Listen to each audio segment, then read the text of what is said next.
Once upon a time, a boy named Sammy lived on a farm and dreamed of becoming an astronaut. One day, his parents received a mysterious golden envelope inviting him to the prestigious Space Explorer Academy. Overjoyed, they prepared to send him off immediately. Early the next morning, a strange bus arrived. It was black with glowing headlights that resembled eyes. The bus driver wore a tall hat, hiding most of his face, and had a crooked smile.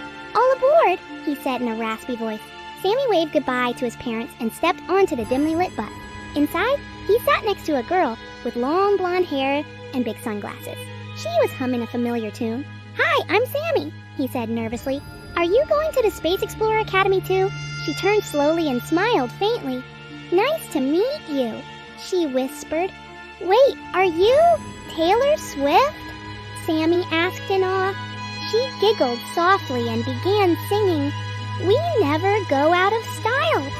Sammy's excitement turned to unease when she gently patted his head with an icy hand. Outside, the scenery grew stranger. The sky darkened, and twisted trees seemed to watch them pass. "I think we're going the wrong way," Sammy murmured. Taylor Swift just smiled and hummed, "Are we out of the woods yet?" The bus finally stopped before a massive iron gate, guarding a shadowy building with towering spires piercing the dark clouds. "End of the line," the bus driver croaked, his eyes gleaming. Taylor Swift grabbed Sammy's hand firmly. "Come with me," she urged. At the entrance stood a tall man in a dark suit. "Welcome to the Matrix Academy," he said deeply. "I am Michael Jordan, your headmaster." "But you're a basketball player," Sammy exclaimed. "Here, I'm much more," Michael Jordan replied with a sinister grin. Inside, the grand hall was lined with strange symbols, and the floor resembled a giant chessboard. Students with blank faces and empty eyes shuffled past. "I don't like this place," Sammy whispered. Taylor leaned in, singing softly. "I knew you were trouble when you walked in. Please, I want to go home," Sammy pleaded. "Home?"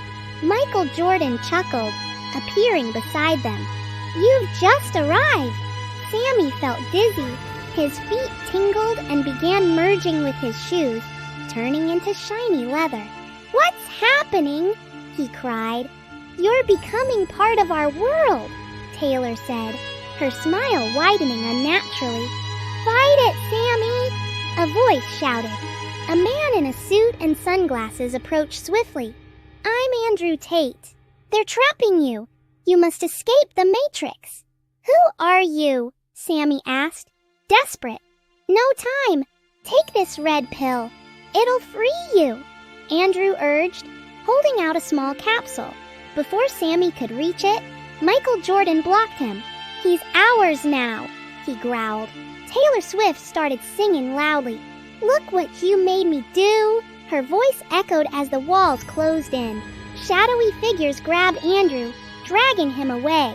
"Don't give up, Sammy. Tin tin tan ta," he shouted. Sammy tried to run, but his body stiffened. He was shrinking, transforming into a shoe. "No, I don't want to be a shoe," he screamed. Taylor picked him up. "You're mine now," she whispered, slipping him onto her foot. Each step she took caused him pain. They entered a brightly lit room where Nancy Pelosi stood, elegantly dressed and holding a huge bowl of ice cream. "I have ice cream and you can't have any," she taunted, eating a spoonful slowly in front of Sammy. "Please help me," Sammy begged, his voice muffled. Nancy smirked.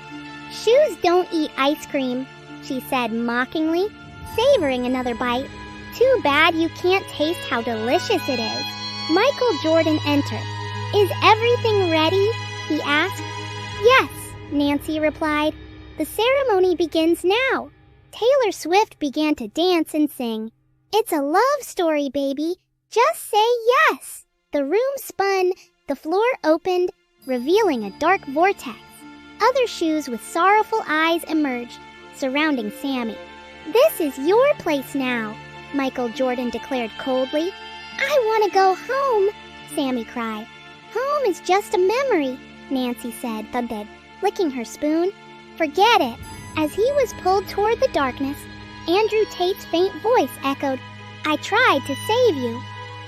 Everything went black. Sammy was trapped forever as a shoe, aware but helpless, enduring endless suffering with no escape. Taylor Swift's haunting voice resonated. "In the middle of the night, in my dreams." Sammy realized this nightmare was his new reality, a silent scream in the void, with only the echoes of haunting melodies to accompany his eternal despair. Taylor Swift, please! I'm begging you, if you can hear me, save me from this fate! I just want my freedom! I don't want to be a shoe! I want to live my life! I want to be anything but this! Please set me free!